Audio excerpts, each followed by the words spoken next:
그러므로 율법의 행위로 그의 앞에 의롭다 하심을 얻을 육체가 없나니 율법으로는 죄를 깨달음이니라. 이제는 율법 외에 하나님의 한 의가 나타났으니 율법과 선지자들에게 증거를 받은 것이라. 아멘.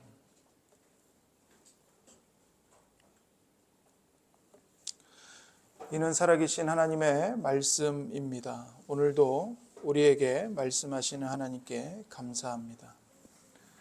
우리가 이제 갈라디아서 강해를 마치고 앞으로 몇 주간 율법과 복음이라는 주제로 말씀을 듣고자 합니다. 율법과 복음에 관한 주제는 갈라디아서 말씀하고도 연결이 되기 때문에 우리가 복음을 더 선명하게 이해하는데 많은 유익을 얻을 것입니다. 우리는 율법과 복음을 구분하는 바른 지식을 알아야 합니다.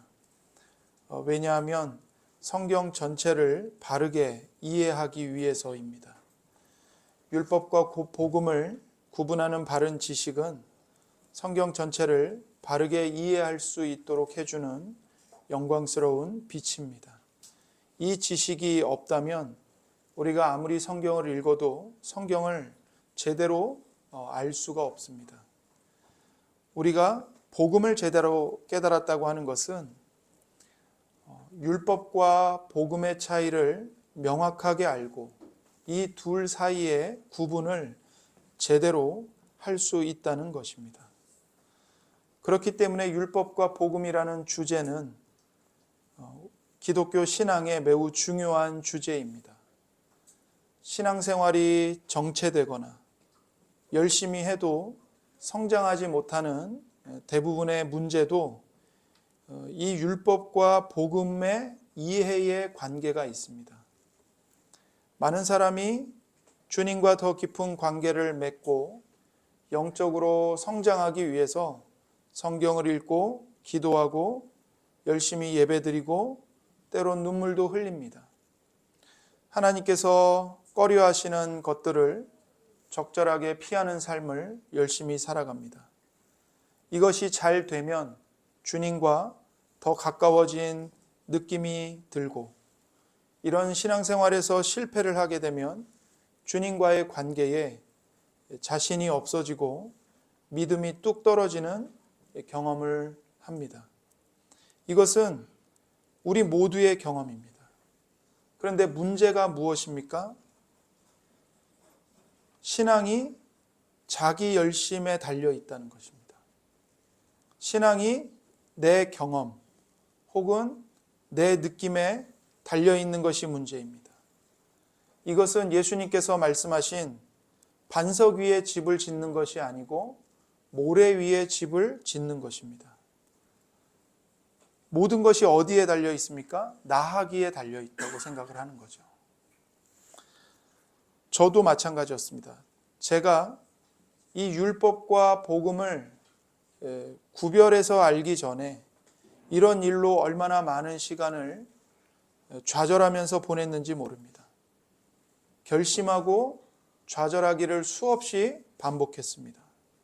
그리고 저 외에도 이런 생활 속에서 좌절하는 그리스도인들을 많이 보았습니다. 여러분, 만일 이것이 기독교라면 불교나 다른 자력구원 종교들과 무슨 차이가 있습니까? 세상에 있는 모든 종교는 다 스스로의 힘과 노력으로 구원을 이루어야 한다고 가르칩니다. 그러나 기독교는 자력구원이 아니고 타력구원입니다. 오직 하나님의 능력으로 구원을 받을 뿐이죠. 그러나 모든 것이 나하기에 달려 있다면 기독교와 다른 종교들이 무슨 차이가 있는 것입니까? 은혜는 어디 있고 복음은 어디에 있는 것입니까? 율법과 복음을 혼동한 그 결과는 매우 큰 피해를 우리에게 줍니다. 그것 때문에 교회와 그리스도인들이 겪는 폐해는 이루 말할 수가 없습니다. 율법과 복음을 혼동하면 그리스도인의 삶을 정상적으로 살 수 없고 주님께서 주신 자유와 기쁨을 누리지 못합니다. 율법과 복음을 바르게 깨닫지 못하면 성경을 이해할 수가 없습니다. 그 결과로 영적으로 성장하지도 못합니다. 교회가 율법과 복음을 혼동하면 어떻게 될까요?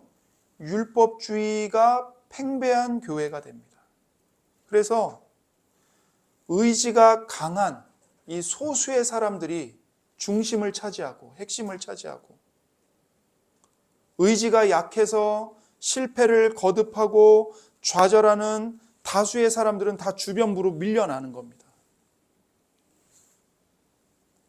의지가 강한 성도는 자기 믿음이 괜찮다고 생각을 해요. 하지만 참된 복음의 기쁨이 없습니다. 많은 실패를 거듭하는 성도는 왜 이렇게 신앙생활이 안 되지? 그러면서 좌절을 경험합니다. 그런데 두 경우 똑같습니다. 뭐가 똑같냐면 두 경우 다 신앙이 자기 하기에 달려 있다고 보는 것입니다. 그게 똑같아요. 이거는 의지를 신앙과 혼동한 겁니다. 율법과 복음을 혼동하면 의지는 신앙으로 둔갑하기가 쉽습니다. 의지가 강한 사람은 신앙생활도 잘하고 사회에서도 성공한다고 판단합니다. 그러나 의지가 나약한 사람은 신앙생활도 실패하고 사회에서도 실패한다고 판단합니다. 그렇다면 신앙과 의지는 어떻게 구분할 수 있습니까? 여러분, 의지가 강하면 신앙도 좋아진다고 말할 수 있나요? 그 말이 맞는 말입니까? 신앙생활의 관건은 내 의지력의 발휘에 있습니까? 의지력이 강한 사람은 신앙생활도 잘해. 이 말이 맞습니까? 하나님은 죄인을 구원하십니다. 그런데 무엇으로 구원하시죠? 하나님의 은혜에 의하여 믿음으로 말미암아 구원하십니다. 성경은 의지로 말미암아 구원을 얻는다고 말하지 않습니다.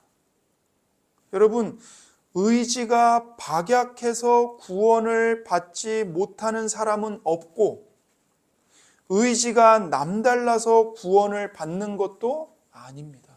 절대로 아닙니다. 죄인을 구원하는 것은 의지가 아닙니다. 그럼에도 불구하고 우리는 너무나 자주 믿음과 의지를 혼동합니다. 왜 그럴까요? 율법과 복음을 혼동하기 때문에 일어나는 일입니다. 기독교 신앙의 가장 근본적인 개념은 은혜입니다. 하나님의 은혜. 은혜는 받을 만한 자격이 없는 자에게 주어지는 선물 혹은 호의입니다. 받을 자격이 없어요. 그런데 사랑으로 값없이 주는 겁니다. 선물을 주고 호의를 베풀어 주고.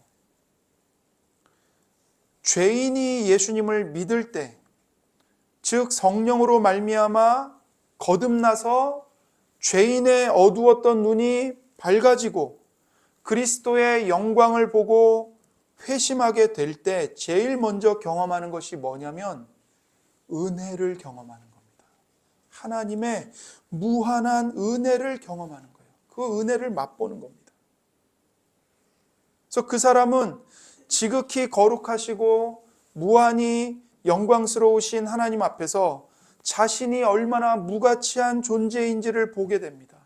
하나님의 진노와 율법의 형벌과 저주를 받아야 할 대역 죄인임을 알게 됩니다. 그런 죄인에게 하나님은 그분의 독생자를 보내시고 그분의 사랑을 확증해 주셨습니다. 거듭난 사람은 자신이 하나님으로부터 받을 수 없는 사랑, 갚을 수 없는 은혜를 입었다는 것을 알게 됩니다. 이 은혜는 오직 복음의 말씀을 통해 거듭나고 그 복음을 깨달을 때 복음 안에서 충만하게 경험됩니다. 그러므로 거듭난 사람이 하나님의 말씀을 통해 복음과 율법을 선명하게 구분하고 복음을 깨닫게 될 때 비로소 모든 속박에서 해방되는 은혜를 누리고 신앙이 복음의 은혜 위에 견고하게 성장하기 시작합니다. 뭘 깨달을 때요? 복음과 율법을 선명하게 구분하고 복음을 깨달을 때 이 자유를, 은혜를 누리고 복음의 은혜 위에서 신앙이 튼튼하게 성장하기 시작하는 것입니다. 율법과 복음은 둘 다 하나님의 계시입니다. 많은 사람들이 오해하는 게 뭐냐면 율법은 나쁘고 복음은 좋은 것이다. 이렇게 이해하는데 그것은 잘못된 이해이고 비성경적인 것이고 매우 심각한 오해입니다. 율법을 누가 주셨죠? 하나님께서 주셨습니다. 복음은 누가 주셨습니까? 하나님이 주셨습니다. 그렇기 때문에 율법과 복음 전체가 하나님이 우리에게 주신 선물이고 율법과 복음으로 성경 말씀 전체가 구성되어 있는 겁니다.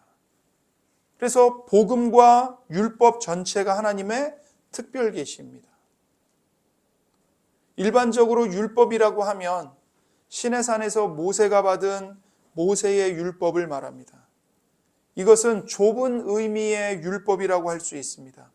이 율법은 10계명으로 대표됩니다. 그리고 주님께서 하나님을 사랑하라, 이웃을 사랑하라 이렇게 2계명으로 요약해 주셨죠. 이게 율법의 좁은 의미입니다. 그런데 넓은 의미에서 율법을 생각한다면 율법은 이것입니다. 넓은 의미에서 율법은 이렇게 행하라, 그러면 살리라 이겁니다. 이게 율법이에요. 너희는 이렇게 행하라, 그러면 살리라. 반면에 복음은 내가 널 위해서 다 했다. 그러므로 너는 살 것이다입니다. 이게 복음이에요. 그래서 율법의 특징은 명령입니다. 이렇게 행하라. 그러면 너는 살리라. 그러나 복음의 특징은 뭐냐면 약속과 격려입니다. 내가 널 위해서 다 했다. 그러므로 너는 살 것이다. 약속과 격려죠. 율법은 우리가 어떤 사람이 되어야 하는가에 대한 하나님의 명령이고 요구들입니다. 모든 것이 나에게 달려있다고 보는 것이 율법입니다. 모든 것이 그리스도께 달려있다고 보는 것이 복음입니다. 그래서 율법은 우리가 행해야 할 내용입니다. 복음은 우리가 믿어야 할 내용입니다. 좀 더 그 차이를 보면 율법은 조건적인 성격을 가지고 있습니다. 네가 만일 이렇게 하면 어떻게 될 것이다 이겁니다. 그러니까 조건이 누구에게 달려 있어요? 나에게 달려 있죠. 내 하기에 달려 있는 겁니다. 내가 잘하면 복을 받습니다. 내가 잘못하면 벌을 받는 겁니다. 이 율법이 이렇게 조건적인 성격을 갖는 겁니다. 그래서 율법은 인과 율이죠. 네가 만일 이렇게 하면 어떻게 될 것이다 이겁니다. 그리고 이것은 모든 인간의 본성과 양심에 아주 잘 맞습니다. 인간은 천성적으로 율법에 나타난 행동과 결과에 대한 이런 조건 논리, 원인과 결과의 논리를 선호합니다. 그게 우리의 본성에 맞기 때문입니다. 여러분, 우리가 살고 있는 이 사회를 보십시오. 이 사회가 어떻게 작동하죠? 원인과 결과의 법으로 작동합니다. 우리 사회의 관습, 체계, 이 모든 게 이런 윤리적인 기준 위에 세워져 있습니다. 대표적인 예가 뭐냐면 성과에 따른 보수입니다. 더 잘하면 성과급을 지급해 주는 거예요. 율법이죠. 그러나 복음은 인간의 본성과 맞지 않습니다. 왜 그렇죠? 복음은 감추어진 하나님의 비밀이기 때문입니다. 그래서 인간의 본성과 양심에 거스를 뿐 아니라 하나님의 특별 계시를 통해서만 인간에게 알려질 수 있고 성령님으로 거듭나는 역사가 있어야만 믿을 수 있습니다. 복음은 하나님이 무엇을 행하셨기 때문에 그러므로 내가 무엇을 얻게 되었다는 형식입니다. 어떤 일을 행하신 분이 누굽니까? 하나님이십니다. 내가 행한 게 아니에요. 하나님이 어떤 일을 행하셨어요. 그런데 그 결과를 얻는 것은 누구입니까? 내가 얻는 겁니다. 일은 하나님이 하시고 그 일의 선한 결과는 누가 받아요?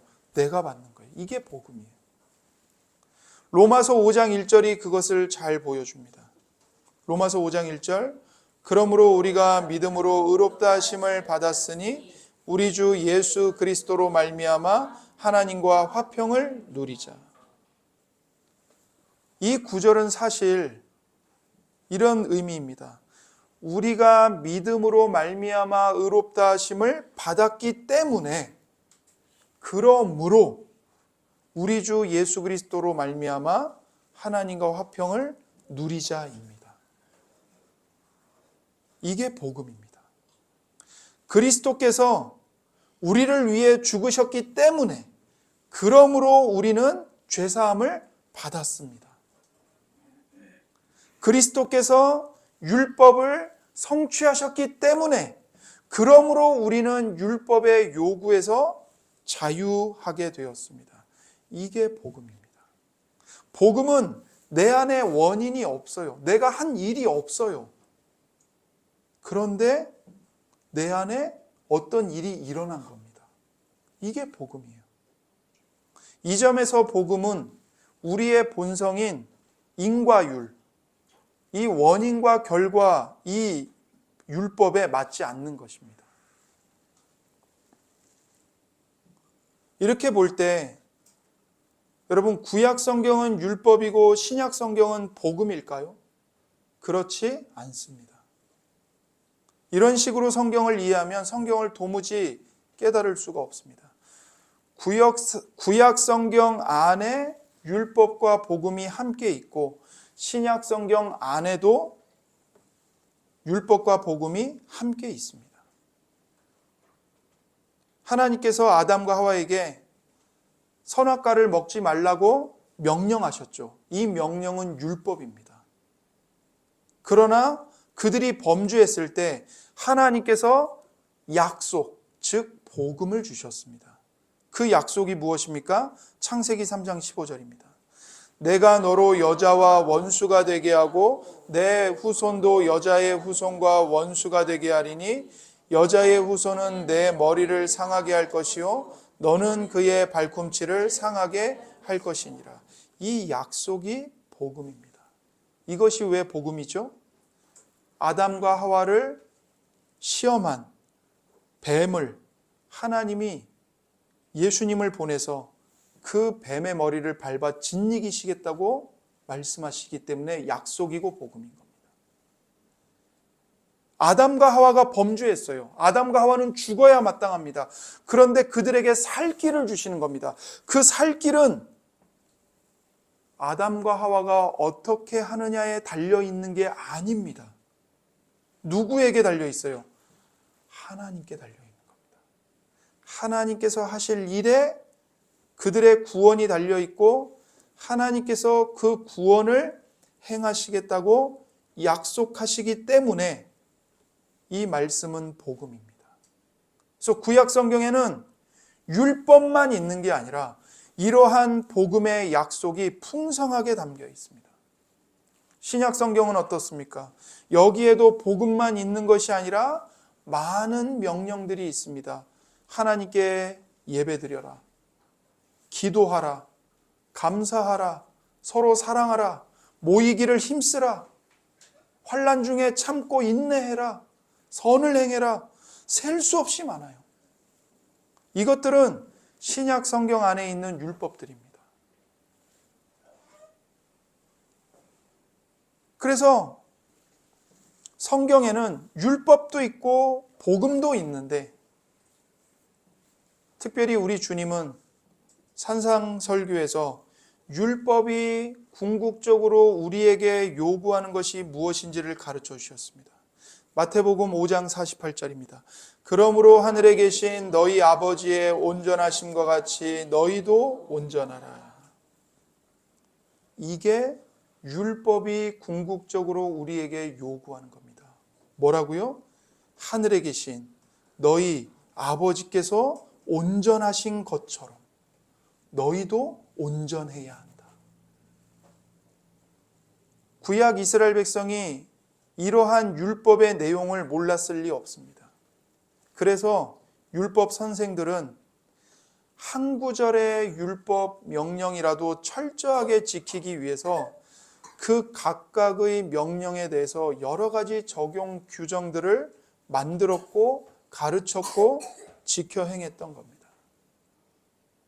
그래서 그들이 하나님 아버지처럼 완전하게 되었나요? 아니요. 완전히 실패했습니다. 주님이 뭐라고 말씀하시냐면 이런 정도의 의를 가지고는 천국에 들어갈 수 없다고 선언하셨어요. 마태복음 5장 20절입니다. 내가 너희에게 이르노니 너희 의가 서기관과 바리새인보다 더 낫지 못하면 결코 천국에 들어가지 못하리라. 보십시오. 너희의 의가 서기관과 바리새인보다 더 낫지 못하면 결코 천국에 들어가지 못하리라. 예수님 당시의 서기관과 바리새인들은 문자 하나까지도 철저하게 율법을 준수하려고 노력했습니다. 그러니 주님의 이 말씀이 얼마나 충격적이었겠습니까? 너희 의가 서기관과 바리새인보다 더 낫지 못하면 결코 천국에 들어가지 못하리라는 주님의 말씀은 결국 아무도 천국에 들어갈 수 없다는 말씀입니다. 그들이 가진 문제가 무엇이었을까요? 그들의 문제는 하나님의 율법과 요구를 이 외면적인 삶, 겉으로 드러나는 삶에만 적용한 것이었습니다. 그들은 열심히 율법을 읽고 가르치고 순종했습니다. 그러나 그 모든 행위들은 그들의 부패한 마음을 고칠 수 없었습니다. 그리고 그들은 이 사실을 보려고 하지 않았습니다. 주님은 이렇게 말씀하셨습니다. 마태복음 5장 10절입니다. 듣고 깨달으라. 입으로 들어가는 것이 사람을 더럽게 하는 것이 아니라 입에서 나오는 그것이 사람을 더럽게 하는 것이니라. 입에서 나오는 것들은 마음에서 나오나니 이것이야말로 사람을 더럽게 하느니라. 마음에서 나오는 것은 악한 생각과 살인과 간음과 음란과 도둑질과 거짓 증언과 비방이니 이런 것들이 사람을 더럽게 하는 것이요 씻지 않은 손으로 먹는 것은 사람을 더럽게 하지 못하느니라. 예수님의 말씀의 핵심은 뭐죠? 마음의 문제라는 거예요. 행위로 겉으로 율법을 지켰느냐 안 지켰느냐 그것보다 더 근원적인 문제는 인간의 부패한 마음, 더러운 마음이라는 겁니다. 주님께서는 당시 유대인의 선생들과는 달리 이 율법을 마음의 문제에 적용하고 계십니다. 이스라엘 사람들이 왜 율법에 대해서 이런 오해를 하게 되었을까요? 여러분, 율법은요, 크게 두 가지 영역에 적용이 됩니다. 첫 번째는 시민 생활에서 이스라엘이 나라였잖아요. 국가였잖아요.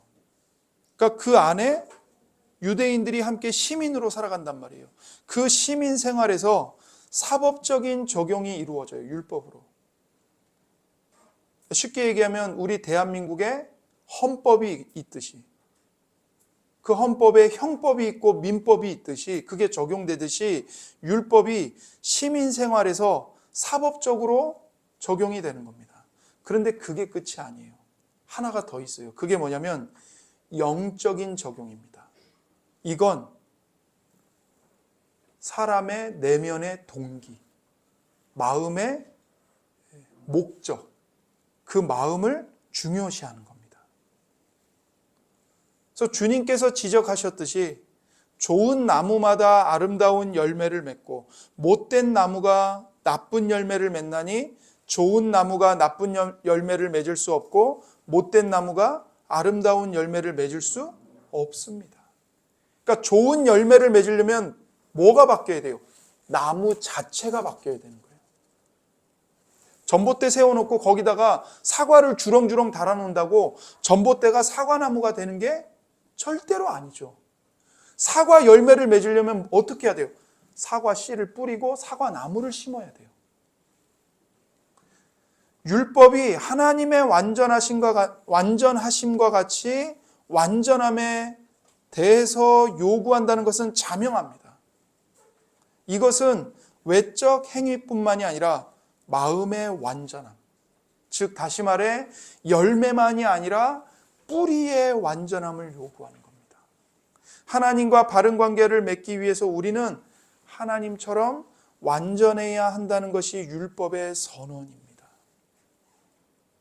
이 엄중한 율법의 요구는 내가 어떤 행동을 제대로 했다고 해서 만족에 이르는 것이 결코 아닙니다. 이 사실을 알았다면 그들은 결코 행위로 자기 만족에 이르거나 자기 의를 자랑하는 자리에 이를 수 없다는 것을 알았을 것입니다.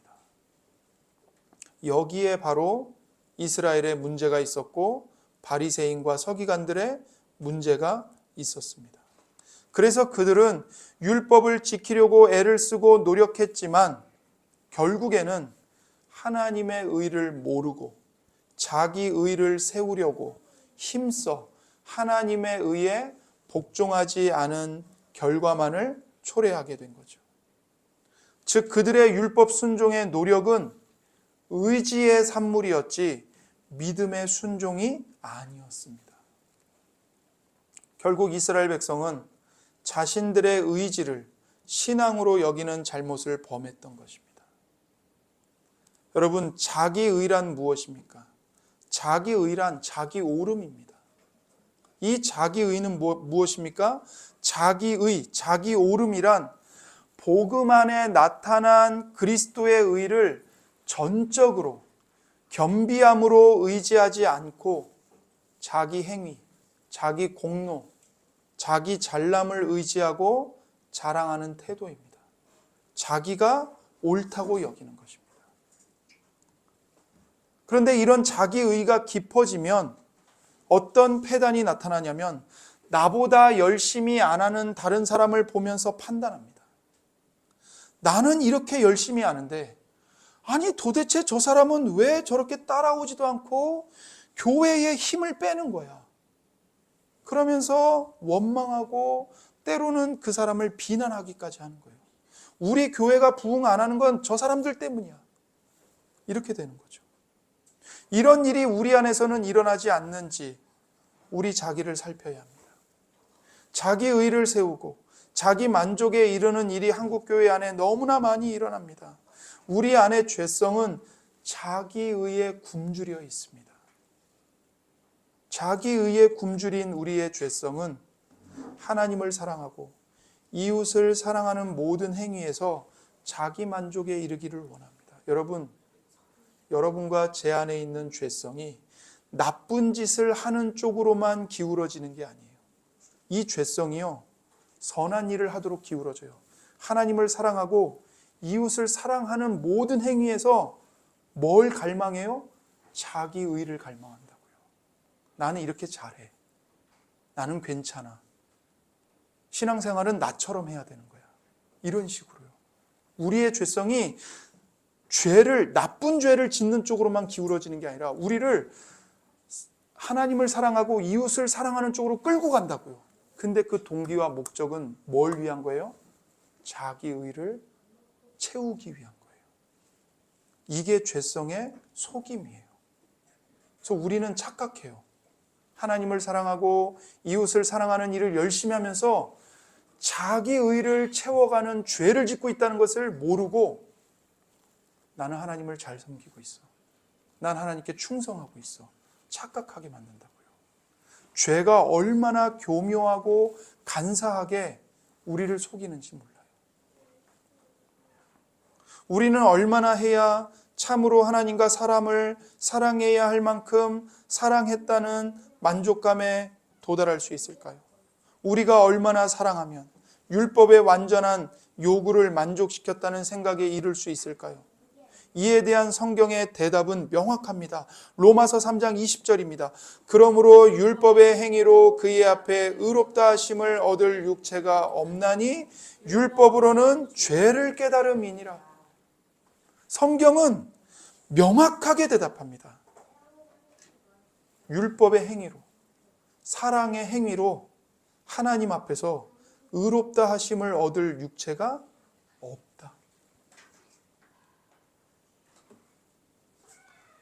율법의 궁극적인 요구가 하나님의 완전함이라면 율법은 지켜서 구원을 받으라고 주어진 것이 아닙니다. 이 사실을 우리는 명심해야 합니다. 이 율법의 요구가 너무 높고 완전해서 율법을 지켜서 구원을 얻을 사람은 아무도 없기 때문입니다. 로마서 3장 20절에서 그걸 못 받고 있잖아요. 아무도 없다고. 율법은 자신을 개선하는 수단으로 주어진 것도 아닙니다. 율법은 형벌이 두려워서 어떤 일을 하지 못하게 할 수는 있을지라도 사람의 마음을 변화시키는 능력은 없기 때문입니다. 그러면 율법이 주어진 이유는 무엇입니까? 율법은 인간에게 너 자신을 알라는 메시지를 주기 위해 주신 겁니다. 너 자신을 알라. 이 율법이라는 거울을 통해서 너 자신의 실체가 무엇인지를 보라, 이거예요. 여러분과 제가 누구인지를 가장 정확하게 보여주는 거울은 율법입니다. 때로 하나님이 우리가 이 율법의 거울을 정확하게 대면하도록 하시기 위해서 고난을 주십니다. 고난을 받을 때 우리는 진짜 자기 자신을 보게 돼요. 내 영적인 실력이 진짜로 무엇이었는지, 내 안에 숨겨져 있는 교만과 죄성이 실제로 무엇이었는지를 보게 돼요. 우리가 아무리 교양과 지식과 체면으로 우리 자신을 멋지게 가꾼다 할지라도 율법은 우리의 실상을 언제나 거짓 없이 드러내고 가르쳐 줍니다. 로마서 3장 10절에서 18절을 보십시오. 기록된 바 의인은 없나니 하나도 없으며 깨닫는 자도 없고 하나님을 찾는 자도 없고 다 치우쳐 함께 무익하게 되고 선을 행하는 자는 없나니 하나도 없도다. 그들의 목구멍은 열린 무덤이요 그 혀로는 속임을 일삼으며 그 입술에는 독사의 독이 있고 그 입에는 저주와 악독이 가득하고 그 발은 피 흘리는데 빠른지라. 파멸과 고생이 그 길에 있어 평강의 길을 알지 못하였고 그들의 눈앞에 하나님을 두려워함이 없느니라 함과 같으니라. 율법이 우리에게 보여주는 우리의 실체입니다. 이 말씀이에요. 지금 바울 사도가 이 로마서를 성령의 영감으로 기록했는데 이거는 어느 시대의 특정인들만을 가리키는 말씀이 아닙니다. 모든 시대의 모든 사람들, 바로 저와 여러분의 실상에 대해서 율법이 드러낸 바를 정직하게 정확하게 쓴 겁니다.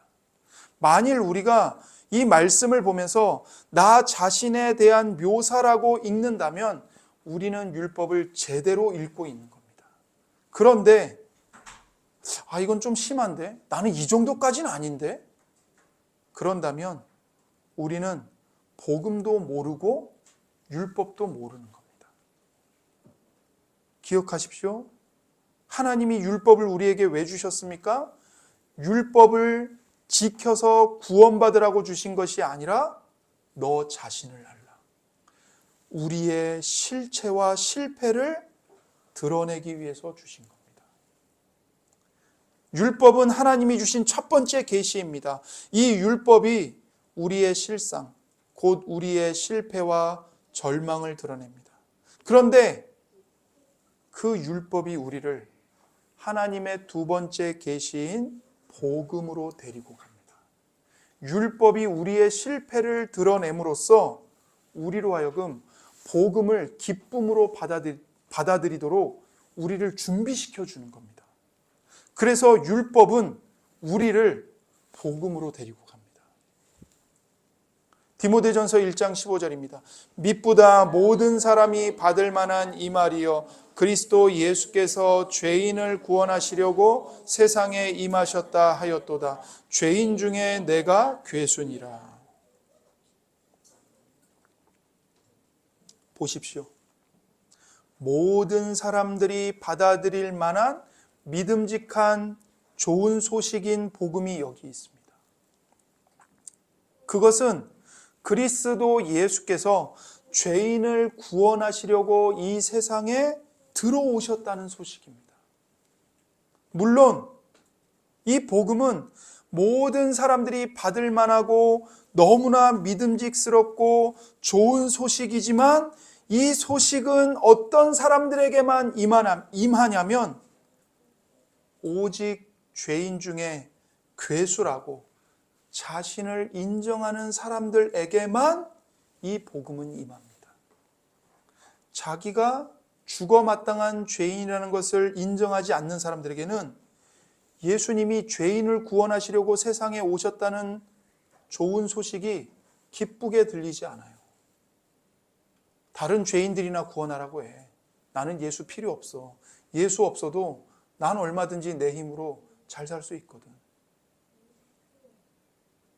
그러니 이 소식은 오직 죄인 중에 괴수라고 자신을 인정하고 아는 사람들에게만 복음으로 임하는 겁니다. 그렇다면 이러한 자기 인식은 어디서 올까요? 율법으로부터 오는 겁니다. 율법으로부터 주어지는 겁니다. 이것이 율법을 주신 중요한 이유입니다. 율법이 요구하는 완전함은 우리가 아니라 그리스도께서 우리를 대신하여 성취해 주셨습니다. 그리고 하나님과 화목하고 하나님과 완전한 자유 속에서 사귐의 관계를 누릴 수 있게 하는 그 완전한 의로움이 그리스도로부터 하나님의 은혜로 십자가를 통해서 믿는 모든 자들에게 선물로 전가되고 믿는 자들의 완전한 의로움으로 선언되는 것입니다. 율법은 우리가 뭔가 할 수 있다는 생각을 깨트립니다. 율법은 우리가 스스로 만족할 수 있는 자기의에 이르도록 허락하지 않습니다. 도리어 율법은 우리를 좌절시킵니다. 율법의 요구를 만족시킬 수 없는 자신을 보게 합니다.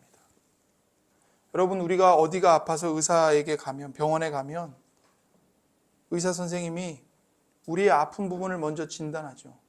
그리고 이분이 실력 있고 정직한 의사라면 우리의 몸이 어디가 얼마나 아픈지를 정확하게 알려줄 겁니다. 이걸 숨기고 얘기를 안 하고 그냥 진통제만 주면서 일주일 동안 진통제 드시면 괜찮아요. 그 의사는 돌팔이죠. 진짜 의사는 내가 어디가 아픈지, 뭐가 망가졌는지, 뭐가 병들었는지를 정확하게 진단하고 진단한 다음에 처방책을 주는 겁니다. 하나님이 똑같이 하십니다. 율법으로 우리가 어떤 죄인인지를 정확하게 진단하시고 그 다음에 예수님으로 우리를 치료해 주시는 겁니다.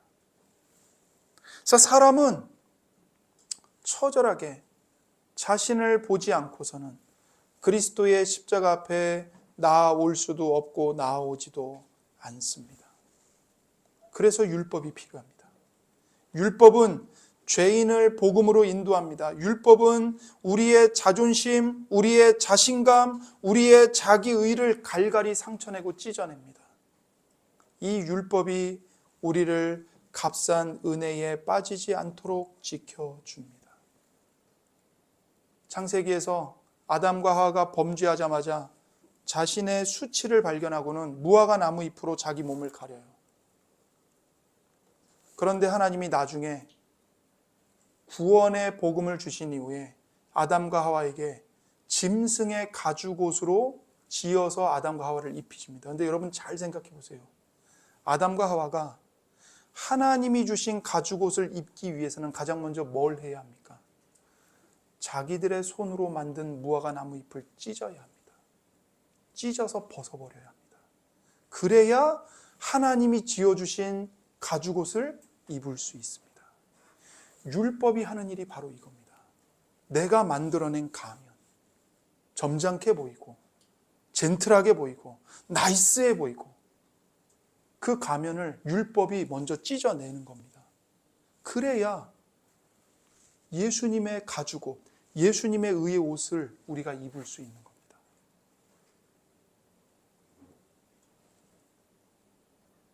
그래서 복음은 율법의 완전함에 대한 요구를 그리스도께서 너희를 위해서 다 성취하셨다고 말합니다.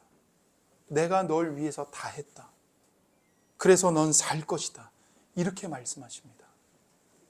주님은 율법을 폐하러 온 것이 아니라, 율법을 폐기시키러 온 것이 아니라 성취하러 오셨다고 말씀하셨죠? 그 말씀의 뜻이 바로 이것입니다. 내가 널 위해서 율법을 완전하게 다 지켰다. 성취했다. 그래서 너는 살 것이다. 이겁니다.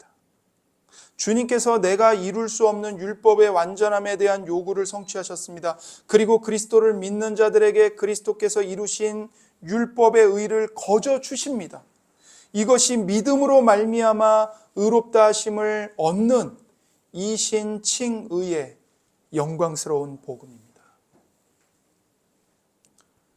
여러분, 마틴 루터 많이 들어보셨죠? 이 루터는 율법을 너무나도 잘 알았던 사람이에요.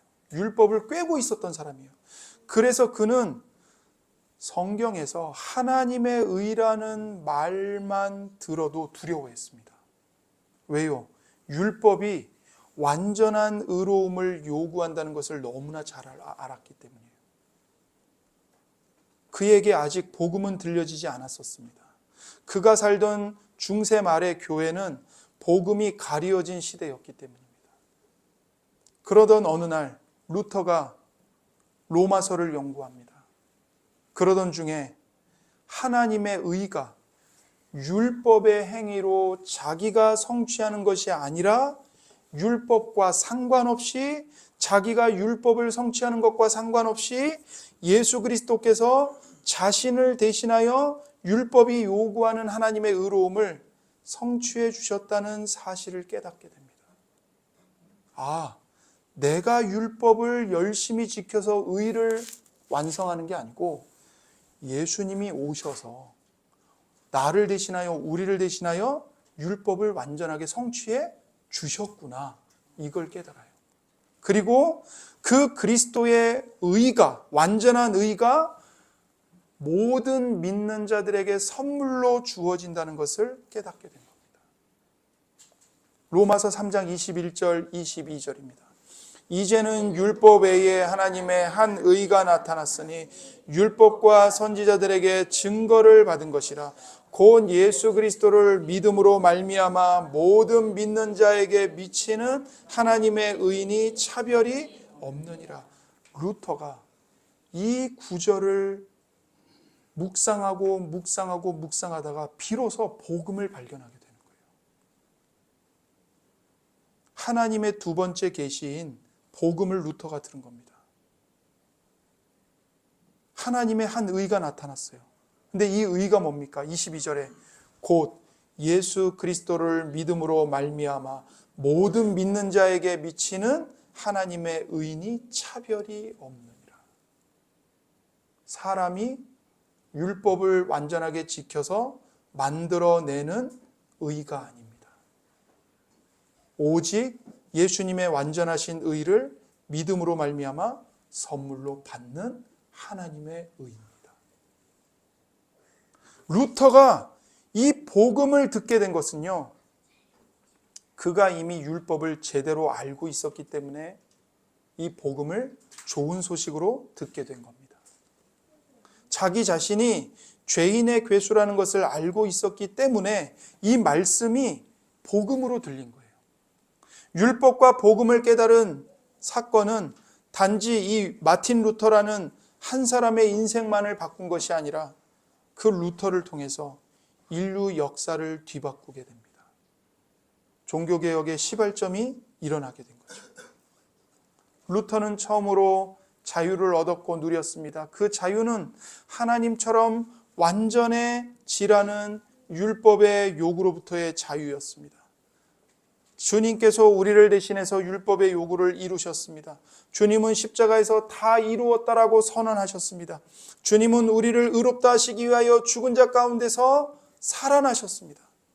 그래서 에베소서에서 우리가 받은 구원을 이렇게 놀랍게 말합니다. 너희는 그 은혜에 의하여 믿음으로 말미암아 구원을 받았으니 이것은 너희에게서 난 것이 아니요 하나님의 선물이라. 행위에서 난 것이 아니니 이는 누구든지 자랑하지 못하게 함이라. 우리는 믿음을 통하여 은혜로 구원을 얻었습니다. 이것은 우리에게서 난 것이 아니요 하나님의 선물입니다. 우리 행위에서 난 것이 아닙니다. 그러므로 아무도 자랑할 수 없습니다. 그래서 복음은 요구나 명령이 아닙니다. 복음은 소식입니다. 복음은 그리스도께서 모든 것을 다 이루셨다고 말합니다. 그래서 너희가 살게 되었다고 말합니다. 복음은 우리가 해야 할 행동이 아니라 믿어야 할 사실과 약속을 줍니다. 그렇다면 기독교는 무엇입니까? 기독교는 전적으로 내가 한 일에 근거하지 않고 그리스도께서 하신 일, 더 정확하게는 그리스도께서 나를 대신해서 하신 일 위에 근거하는 것입니다. 이게 기독교입니다. 내가 하나님과 더 가까워지고 내가 하나님께 더 사랑을 받는 관계 속에 들어가는 것은 내가 열심히 예배드리고 성경 읽고 기도하고 봉사하는 것에 달린 일이 아닙니다. 이것도 그리스도께서 십자가에서 이루어 주신 일 위에 달려 있습니다. 우리는 행위로 하나님의 사랑을 더 받아내지 않습니다. 성도는 그리스도께서 이루신 일 때문에 하나님의 은혜와 사랑을 변함없이 받아 누리는 존재이기 때문입니다. 이 복음의 결과가 무엇입니까? 그것은 자유입니다. 평안과 기쁨과 안식입니다. 율법주의가 우리의 영혼을 자기 만족과 자기 의를 추구하는 종교적인 속박으로 인도한다면 복음은 믿는 우리를 자유와 평안과 기쁨과 안식으로 인도합니다. 사도 바울은 이 복음의 자유를 누리지 못하도록 갈라디아 교인들을 다시 율법의 멍에 아래로 끌고 가는 거짓 교훈들에 맞서서 갈라디아를 쓰면서 이렇게 권면합니다. 갈라디아서 5장 1절입니다. 그리스도께서 우리를 자유롭게 하려고 자유를 주셨으니 그러므로 굳건하게 서서 다시는 종의 멍에를 매지 말라. 우리가 갈라디아서 강해를 통해 봤잖아요. 사도 바울이 자유의 복음을 전해줬는데 거짓 교사들이 들어와 가지고는 이 성도들을 다시 율법의 노예로 데리고 가는 거예요. 그 거짓 교훈들, 거짓 교사들, 거짓 복음에 맞서서 바울이 뭐라고 외칩니까? 그리스도께서 우리를 자유롭게 하려고 자유를 주셨다. 그러니 굳건하게 서서 다시는 종의 멍에를 매지 말아라. 여러분, 우리의 본성과 양심은 우리를 늘 이 율법의 윤리적인 조건 아래로 끌고 갑니다. 거기서 내가 행한 것을 보면서 나를 내세우고 나를 자랑하도록 하기 위해서 끌고 가요. 그리고 자기 의에 대한 값싼 만족을 추구하게 하고 우리를 기만합니다. 이것이 바로 율법의 멍에, 곧 종의 멍에 아래에 사는 삶입니다. 여러분 기억하십시오. 기독교는 우리 자신의 의, 저와 여러분이 행한 알량한 선함에 기초하지 않습니다. 그런 것은 더러운 누더기일 뿐입니다. 더러운 넝마일 뿐입니다. 그러므로 율법과 복음의 관계를 생각해 볼 때 신자는 성공을 통해서보다는 실패를 통해서 오히려 많이 성장합니다. 성공과 성취는 늘 우리를 우쭐하게 만들지만 실패는 율법 앞에서 우리의 실상을 더 잘 보게 하기 때문입니다. 여러분 신앙생활에 실패하셨나요? 한 주 동안 하나님 앞에서 너무나도 부끄러우십니까? 기억하십시오. 그 실패가 우리를 십자가 앞으로 데리고 갑니다. 그리고 우리를 성장시킵니다. 이렇게 해서 복음의 은혜 안에서 우리가 살아갈 때 우리는 더 이상 자신의 행위와 실력이 아니라 그리스도를 전보다 점점 더 많이 의지하게 됩니다. 이 기이하고도 놀라운 방법에 우리는 점점 익숙해져야 합니다. 이렇게 우리는 주님께서 우리를 대신하여 율법의 요구를 성취하신 일이 얼마나 큰 은혜인지를 알고 느끼고 맛볼수록 더욱더 자유함을 누리게 됩니다. 그리고 주님을 더욱 사랑하게 되고 주님께 더욱 우리 삶을 드리고 싶어집니다. 혹시 지금까지 너무나 신앙생활을 만족스럽게 잘해왔다고 생각하는 분이 계십니까?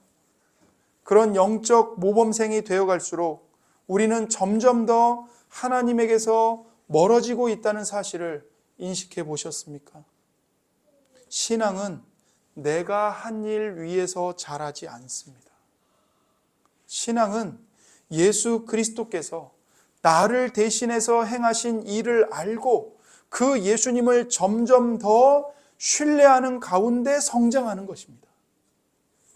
사랑하는 여러분, 하나님과 바른 관계, 친밀한 관계를 얻기 위해서 율법이 하라고 요구하는 이 이룰 수 없는 요구로부터 자유함을 얻으십시오. 대신 율법이 선언하는 여러분의 실패와 절망을 알고 인정하십시오. 그 다음에는 여러분 자신이 아니라 그리스도를 주목하십시오. 그리스도께서 행하신 일, 그리스도의 십자가를 바라보십시오. 그 십자가로 매일 나아가십시오. 십자가의 은혜가 내 머리와 내 가슴에 절절히 깨달아지게 해달라고 기도하십시오. 그리고 그 십자가의 은혜 안에서 여러분과 제가 참된 쉼과 자유를 누리며 감사하시기를 바랍니다. 함께 기도하겠습니다. 이 시간 우리 기도합니다. 하나님 아버지, 십자가에 못 박히신 주 예수님을 바라보오니 우리에게 은혜를 부어 주옵소서. 기도하겠습니다.